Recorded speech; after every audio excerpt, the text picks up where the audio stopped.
Au sommaire de cette édition, Souleymane Diarra Souba, ministre du Commerce, de l'Industrie et de la Promotion des PME, était récemment à la CGCI face aux chefs d'entreprise ivoiriennes. Il est allé discuter des opportunités économiques et les moyens de les exploiter en faveur du développement des PME du pays. Ça grogne au GEPSI, groupement des éditeurs de presse de Côte d'Ivoire, et le président s'est adressé à la presse. Plusieurs points ont été évoqués, des décisions prises. C'est à suivre dans cette édition.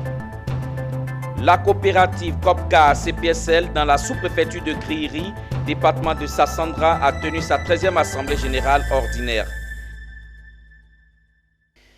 Bienvenue à tous et merci de nous rejoindre sur Business 24 Africa pour le point de l'actualité. On ouvre ce journal avec la 3e édition des rencontres périodiques de la CGCI dénommée Focus PND. Récemment, la Confédération générale des entreprises de Côte d'Ivoire a reçu dans le cadre de la 3e édition du Focus PND, entendez Plan national de développement, le ministre du Commerce, de l'Industrie et de la Promotion des PME, Souleymane Diarra Souba. Il s'agit d'un événement qui a pour objectif de discuter des opportunités économiques avec les hommes d'affaires, mais aussi des moyens pour les exploiter en faveur du développement des PME du pays. Le compte rendu est signé Michel Brou et Valentin Kra. Dans sa phase opérationnelle, le plan national de développement suscitera 59 000 milliards, dont 44 000 milliards de francs CFA de la part des PME, soit 74% de taux d'apport des secteurs privés. Une contribution conséquente qui implique de ce secteur d'entreprendre des démarches et des actions à une meilleure gestion de cette manne financière. C'est justement dans cette dynamique que s'inscrit la 3e édition du Focus Plan national de développement. Un cadre d'échange interactif pour la Confédération générale des entreprises de Côte d'Ivoire avec le ministère du Commerce, de l'Industrie et de la Promotion des PME pour connaître l'état de maturité de ce projet et ses opportunités pour les PME. Le secteur privé est appelé à financer ce PND à hauteur de 74% de ce montant global, soit 44 000 milliards de nos francs. Cette lourde responsabilité, c'est une lourde responsabilité qui justifie que nous prenions toute notre place dans la mise en œuvre de ces vastes chantiers. C'est aussi la raison pour laquelle nous avons initié cet événement appelé Focus PND.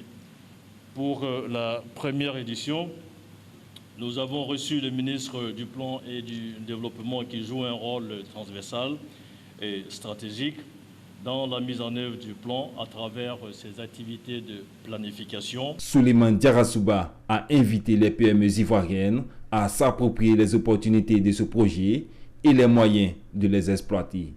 Nous avons informé le secteur privé des facilités et des incitations que le Parlement ivoirien vient d'adopter pour que le secteur privé puisse désormais plus investir dans la production vivrière, parce que les denrées alimentaires sont devenues des produits stratégiques. En témoignent les crises que nous avons connues.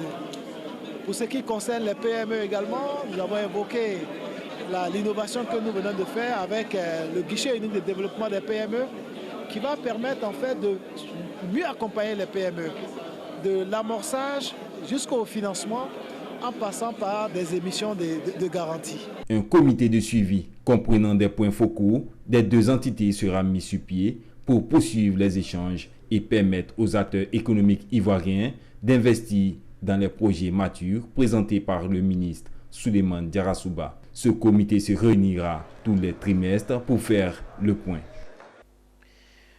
Je vous l'annonçais en titre, la presse imprimée fait face à des difficultés dues à un dysfonctionnement dans la collaboration avec Edipresse. Récemment, le président du GEPSI, entendez groupement des éditeurs de presse de Côte d'Ivoire, a convoqué une assemblée générale extraordinaire.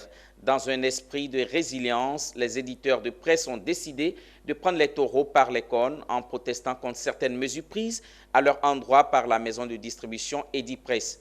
Parmi les décisions arrêtées au cours de cette rencontre, les éditeurs entendent observer un arrêt de travail du 6 au 8 juin tout en restant ouverts aux négociations. Nous vous proposons un extrait de sa déclaration. On sait qu'aujourd'hui, les journaux se portent mal pour plusieurs raisons. Comme on l'a dit, on a beau retourner ces questions-là dans tous les sens, on revient à un dénominateur commun, c'est Edipresse. C'est parce qu'à la base, les journaux ne sont pas exposés suffisamment, qu'on ne voit plus sur le marché.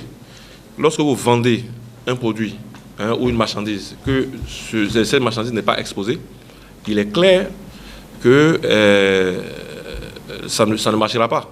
Mais en revanche, si vous vous donnez les moyens de l'exposer sur 10, 20, 30 points de vente, il y a des chances que ce produit-là soit acheté.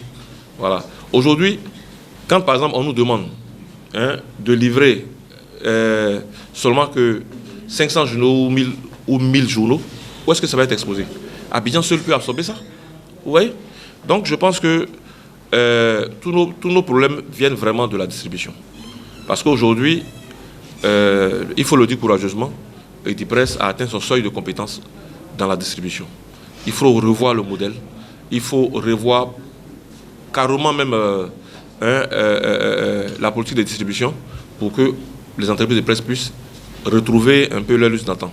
On ne dit pas que ça sera comme dans les années 2000 au président de la presse, mais aujourd'hui, on pense quand même qu'il y a des points qu'on pourrait gagner. Parce que la manière dont les choses fonctionnent actuellement, nous avons la preuve que la plupart du temps, les journaux restent à quai et c'est très peu qui sont mis sur le marché. Ces propos ont été recueillis par Ange Assémien et Marius Seri. Le Centre de recherche pour le développement international CRDI a organisé un atelier de restitution des résultats de recherche portant sur l'enquête ethnobotanique et la monographie des plantes utilisées dans la prévention et le traitement de 3 maladies tropicales présentes en Côte d'Ivoire.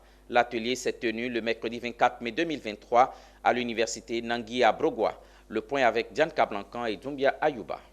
Les maladies tropicales négligées sont des maladies transmissibles qui sévissent dans les pays pauvres et mettent en péril la santé de plusieurs millions de personnes. En Côte d'Ivoire, les maladies tropicales négligées demeurent jusqu'à présent un important problème de santé publique. Face à cette situation alarmante, les plantes médicinales s'offrent comme une alternative à explorer. D'où l'intérêt de cette étude sur l'ethnobotanique et la monographie, recherche scientifique, organisée par le Centre de recherche pour le développement international. Ce projet s'inscrit donc dans le cadre de la valorisation de la médecine traditionnelle. Alors nous avons constaté que beaucoup de nos praticiens partent sans vraiment laisser de traces. Ça c'est un. Alors donc ce projet va permettre donc de cataloguer ou documenter les savoirs endogènes. Notre organisation au niveau de la recherche de l'UFR, bien sûr qu'on a des forces, on a des faiblesses aussi. Et ces forces-là, c'est la qualité des gens qui animent ces différents laboratoires et la qualité des recherches qui sont menées. L'objectif principal de cette étude financée par le FONSTI était d'identifier les plantes utilisées dans la médecine traditionnelle pour prévenir et traiter les maladies tropicales négligées à filière dans les districts sanitaires pandémiques de la Côte d'Ivoire. FONSTI est un fonds compétitif destiné au financement des projets et programmes de recherche et d'innovation technologique de haute qualité susceptibles d'avoir un impact bénéfique sur le développement socio-économique et culturel de la Côte d'Ivoire. L'atelier a été salué comme une occasion importante pour les chercheurs, les professionnels de la santé et les étudiants de discuter des résultats de l'étude, d'explorer les moyens d'améliorer la santé publique dans les districts sanitaires pandémiques de la Côte d'Ivoire. Une parenthèse sécurité routière dans ce journal. Le groupe des auto-écoles émergentes de Côte d'Ivoire a procédé à la présentation de son nouveau véhicule. C'est un fruit d'un projet d'équipement des auto-écoles émergentes dont l'objectif est d'améliorer la sécurité routière, gage d'un développement durable. Eunice Bogou et Tima Traoré. Les auto-écoles de Côte d'Ivoire sont inventives. Certaines se sont regroupées dans des groupements d'intérêt économique. C'est le cas du groupement des auto-écoles émergentes de Côte d'Ivoire. Ce vendredi, le groupement présente son nouveau véhicule au ministère en charge du transport. Ce véhicule va servir d'équipement de formation des nouveaux chauffeurs et de recyclage des conducteurs. Aujourd'hui, les auto-écoles, quand nous entendons auto-école, c'est-à-dire qu'il y a école, mais il n'y a pas d'auto. Alors nous nous sommes dit quoi? Il y a la réforme qui arrive. Il faut que nous nous équipons. Donc, toujours attendre du tutelle. Le ministère va nous accompagner, nos responsables vont nous accompagner, mais si nous-mêmes on se prend en charge, si nous-mêmes on se décide de nous prendre en charge. Je pense que quand ils vont voir ce que nous avons déjà commencé, ils auront la force de nous accompagner. En plus des acteurs des auto-écoles, les transporteurs ont été aussi témoins de cette nouvelle stratégie d'acquisition de véhicules de formation. Aujourd'hui, notre problème, c'est les permis et les bons de permis de conduire. Les politiciens utilisent ça pour créer encore des difficultés, des problèmes. Dans 10 ans, si on n'arrête pas, on va connaître ce qu'on a connu il n'y a pas longtemps. Le groupement des auto-écoles émergentes de Côte d'Ivoire a été créé le 21 décembre 2022 et est composé de 50 écoles. Direction Yamoussoukro, 2 commissions du Sénat ivoirien ont reçu Adama Coulibaly, ministre de la Communication et de l'économie numérique, le jeudi 25 mai pour l'examen de 2 projets de loi. L'important sur le code des postes, le cadre juridique et institutionnel adapté à l'environnement moderne de développement des services postaux et l'autre relatif à la lutte contre la cybercriminalité. Les explications de Charles Kouakou.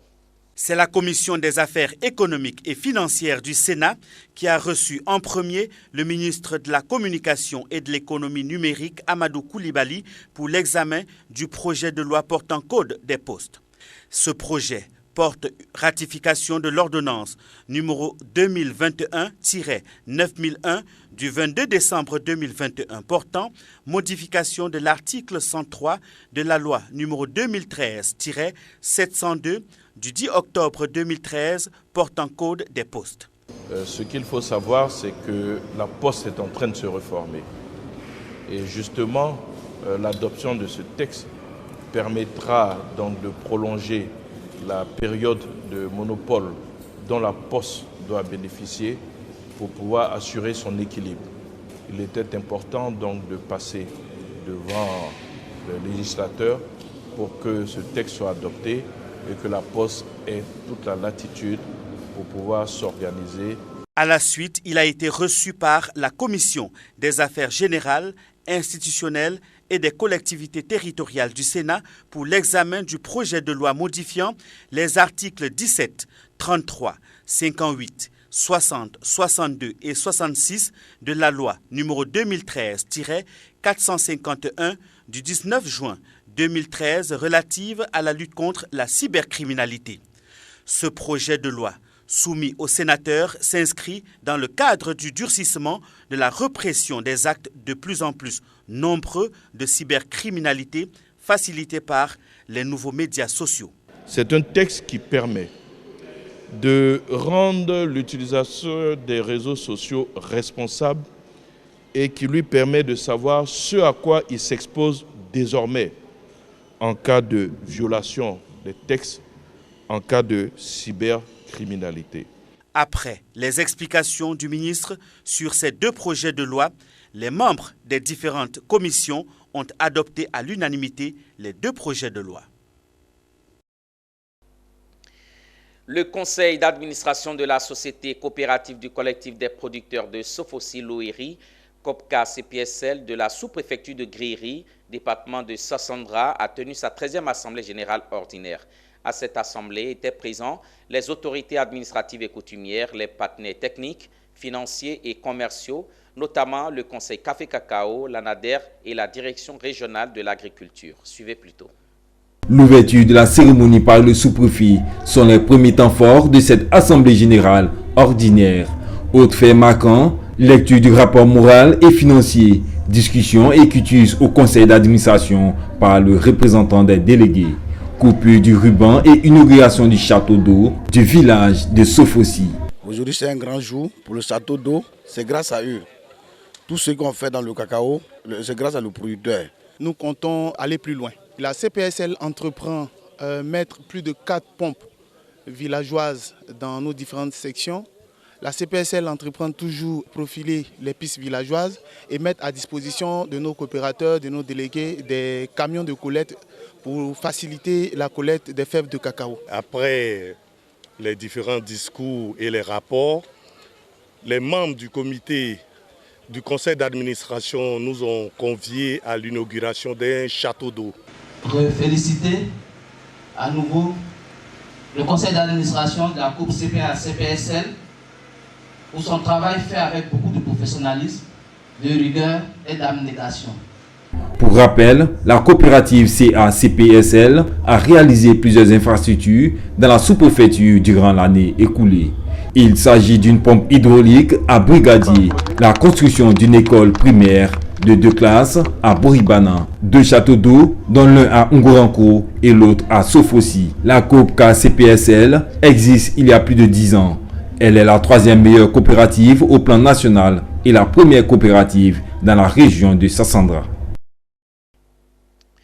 Avant de refermer cette édition, rendons-nous à Kong, dans le nord du pays. Un projet d'autosuffisance en poisson tilapia a vu le jour, porté par le docteur Sissé Moussa, lauréat de la 2e session 2021 du FONSTI. Ce projet veut limiter aux populations les dommages liés à la cherté de la vie. Reportage. Cette mission vise à évaluer l'état d'exécution du projet d'aquaculture lancé il y a 1 an désormais. L'objectif principal vise la proposition d'un prototype de système aquacole à haut rendement à même de contribuer à l'autosuffisance en poissons dans les régions du nord de la Côte d'Ivoire. Le projet que nous avons soumis, notamment faire de l'aquaculture hors sol. Nous avons 10 bassins et chaque bassin, c'est des bassins de 32 mètres cubes. Et chaque bassin produit par cycle 1 tonne de poisson.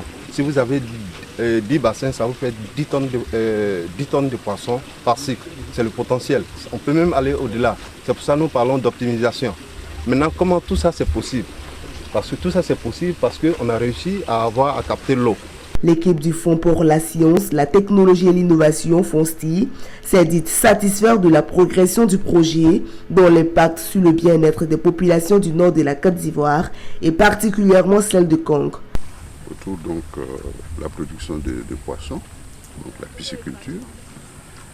Ce projet est important parce que le poisson est l'un des produits alimentaires les plus importés dans notre pays.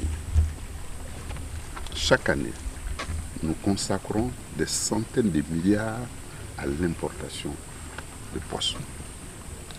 Nous voulons, au niveau du FONSTI, modestement contribuer à la résolution de ce problème parce que nous avons dans notre pays tout ce qu'il nous faut pour être autosuffisant en production de poissons frais.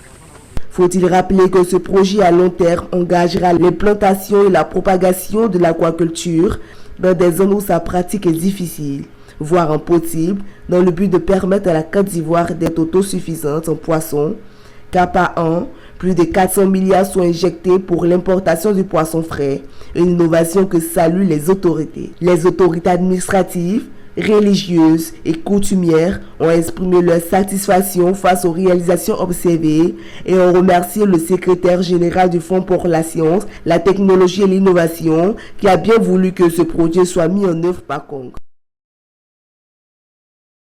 Nous arrivons à la fin de cette édition proposée par l'ensemble de la rédaction. Continuez de regarder Business 24 Africa. Les programmes se poursuivent sur votre télé utile. Au revoir.